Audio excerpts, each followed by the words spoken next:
Hey everyone, it's Molly. So today we're making peppermint ice cream. You just saw me crushing up 8 ounces of candy canes and get them to a nice fine powder if you can. I still have some chunks, but it's mostly powder, so I think that'll be okay. And so without further ado, let's go over to the stove and make our base. Okay, so the recipe says to do this in a double boiler, but I'm really impatient, so I'm just going to do this directly into the pot. And I'm going to mix my milk, my flour, and my salt, and I'm going to whisk it all together, and I'm going to cook this until it starts to thicken, and just slightly thickened, and then we will cook it for about 10 minutes. So just whisk it constantly so it doesn't burn. Okay, and I'll see you guys when this has slightly thickened. Okay, so it's thickened up a little bit. And I've got a bowl here with my eggs in it. I kind of beat them up a little bit so that they were well mixed. And I'm going to mix a little of the hot milk mixture in here, and I'm just going to whisk as I mix it into the eggs, just tempering the eggs so that we can add the eggs to the rest of the milk. Okay. And now I'm going to add the rest of my eggs to the milk mixture. And we're going to cook this for about 5 minutes longer, or until it coats the back of a spoon. So just continue whisking and cooking until it coats the back of a spoon.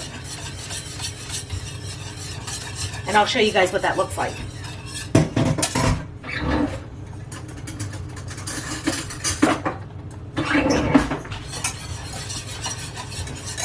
This isn't taking as long since we're not doing it over a double boiler. Dip that in. And it does look like it's coating. So, see, it coats the back of a spoon. Alright, so we're going to take this off the heat, and then we're going to chill it. So let me do that, and I'll see you guys when this is chilled.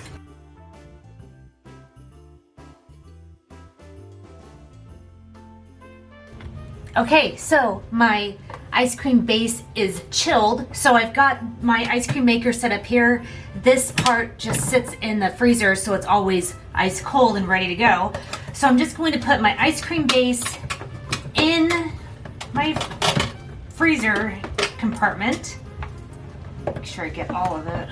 And I'll make sure to put the recipe for this ice cream down below in the description box so you can make it.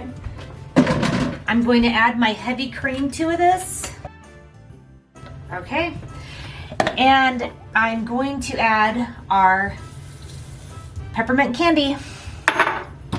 So just follow your machine's instructions. So I think I let this go for about 25 to 30 minutes, and I will see you guys when this is done.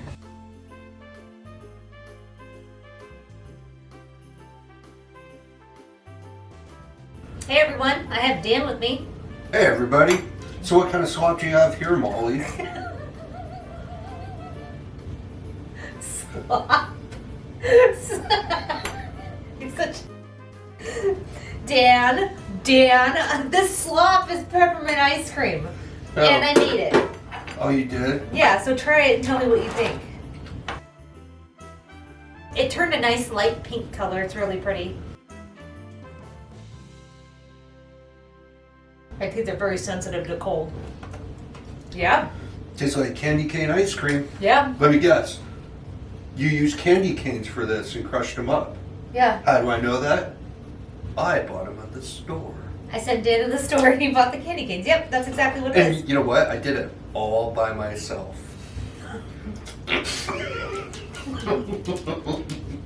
God, you're sad. I almost spit up my swap. A pretty good swap, though. No, it hurts so bad. Oh, God. But it's so good. Oh, no, it's delicious. So it tastes like peppermint ice cream. The ice cream base we made didn't have any sugar in it. You leave that out, and it's just the candy canes that sweeten and flavor the ice cream, and it's delicious. You know what I like about this? Huh. It's very creamy. It is. It reminds me of like soft serve ice cream. Mm-hmm. They get at the Dairy Queen. Can I say that? Dairy Queen? Yeah. Yeah. Like a copyright thing or something. You can talk about Dairy Queen. I don't know how the YouTube world works. So I've never had homemade peppermint ice cream before. I've always had store-bought. So this, I mean, it definitely tastes like candy canes. Yeah. It's really good. So this is definitely pepperminty and cool and creamy and Yeah, it's a little bit of crunch. It's really good. even though it's a little chilly out here, it's like ice cream, Christmas ice cream. Mm-hmm. It's kind of nice actually. It's a different flavor. It's actually really good. I'm gonna make some hot fudge sauce. I think you're going too far. Why you gotta complicate something simple? Peppermint, ice cream, and hot fudge. Why can't you just leave it alone? Do you guys want to see her make it with some kind of chocolate sauce, or do you think she should keep it original? Let us know. I think this would be really good with some hot fudge sauce. I don't know what the hell Dan's talking about. I don't know why you're against it. Throwing sass my way. I'm just throwing a different idea out there. Why you gotta church it up? Just leave it alone. All right. Well, if you like this recipe, and you want to see more recipes like this, then please subscribe. Oh, I didn't say where this was from. This recipe comes from the Woman's Home Companion Cookbook. This is from 1944. And there you go. This would have been a big treat back then during World War II. It's a big treat now. It's delicious. It is delicious. You guys should definitely give it a try. And if you do, let us know. And if you like this recipe and you want to see more vintage recipes like this, then please subscribe and hit the like button. I upload new content every Saturday. And don't forget to hit the bell. Oh, you know that. So you get notified when I upload a new video, which will be on Saturday. I keep changing the days, but it's Saturday now. All right. Well, I hope to see you in the next video. Goodbye, everybody. Happy holidays. Bye.